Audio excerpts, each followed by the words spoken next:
Welcome to learner B. I am Shivani Chauhan. Class 8th PT1 का इसी साल का ये पेपर है, पूरा हमने सॉल्व किया हुआ है। SST का पेपर, बहुत इंपॉर्टेंट क्वेश्चंस पूछे गए हैं और आपके एग्जाम में आने की संभावना है, ध्यान से देखिएगा। विच of the following is a human made resource. तो इंसान के द्वारा बनाया गया रिसोर्स कौन सा है इनमें से? दवाइयाँ कैंसर की, बाकी सारे तो मैन मेड नहीं है, बाकी सारे तो नेचुरल रिसोर्सेज यहाँ पर हैं। हमारे फंडामेंटल राइट्स कितने हैं? तो 6 फंडामेंटल राइट्स हमारे कॉन्स्टिट्यूशन में हमें मिले हुए हैं। लोकतंत्र क्या है? डेमोक्रेसी का मतलब होता है रूल ऑफ पीपल्स रिप्रेजेंटेटिव्स। लोगों के द्वारा चुने गए जो नेता होते हैं वही राज करते हैं। Which of the following is not a factor of soil formation. तो सॉइल का टेक्सचर सॉइल के बनने के लिए महत्वपूर्ण नहीं होता। टाइम, ऑर्गेनिक मैटर और पेरेंट रॉक होती हैं। नेक्स्ट देखिए, which of the following does not make a substance as a resource. तो क्वांटिटी, क्वालिटी, जो यूटिलिटी और वैल्यू होती है वो तो भाई बहुत ही इंपॉर्टेंट होती है। नेक्स्ट देखते हैं, Philips British conquest of Bengal begin with the battle of Plassey, या फिर बैटल ऑफ बक्सर। बक्सर से स्टार्ट हुआ और प्लासी पे जा कर के ख़त्म हो गया। तो इसका आंसर बक्सर हो जाएगा कि कॉन्क्वेस्ट बंगाल का बक्सर से स्टार्ट हुआ था और प्लासे पे जा कर के ख़त्म हो गया था। डलहौजी ने इम्प्लीमेंट किया था doctrine of lapse. Haidar Ali और टीपू सुल्तान किसके रूलर्स थे? मैसूर के रूलर्स थे।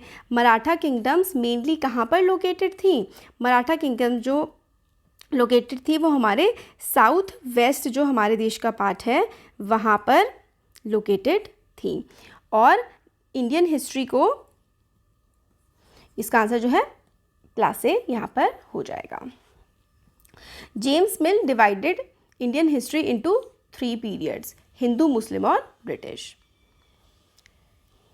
लैंड यूज़ क्या होता है? लैंड यूज़ का मतलब होता है productive use of land. Rock dams क्या होते हैं? रॉक डैम्स सॉइल इरोजन को प्रिवेंट करते हैं। फेडरलिज्म होता है more than one level of government. और डॉक्टर राजेंद्र प्रसाद थे पहले प्रेसिडेंट और पंडित जवाहरलाल नेहरू थे पहले prime minister. Draw any 3 human made resource. आपको ड्राइंग भी बना देना। तो मेडिसिन हो गई, पेंसिल, टेबल, ये सारे ह्यूमन मेड रिसोर्सेज हैं। इंडियन सेकुलरिज्म क्या कहता है कि भाई हमारे स्टेट का कोई भी धर्म नहीं है और हम सभी धर्मों को बराबर सम्मान देते हैं।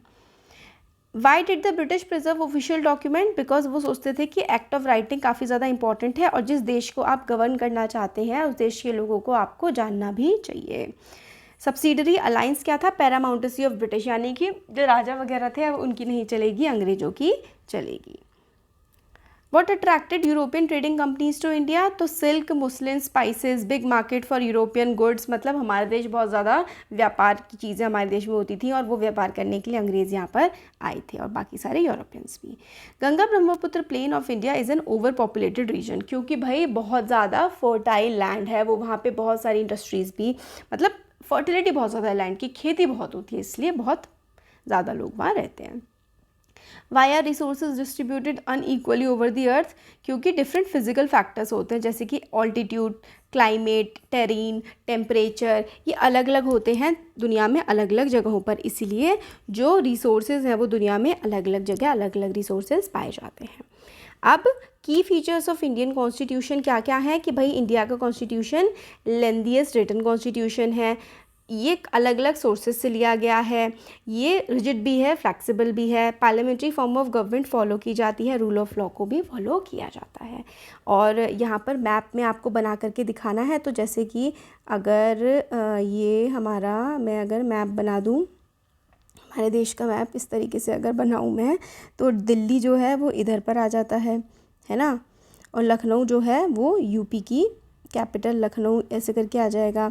कलकत्ता जो है वो बंगाल में आ जाएगा, है ना, और हैदराबाद जो है वो तेलंगाना और आंध्र प्रदेश के बीच में आ जाता है। तो इस तरीके से आप लोग प्लॉट कर देंगे।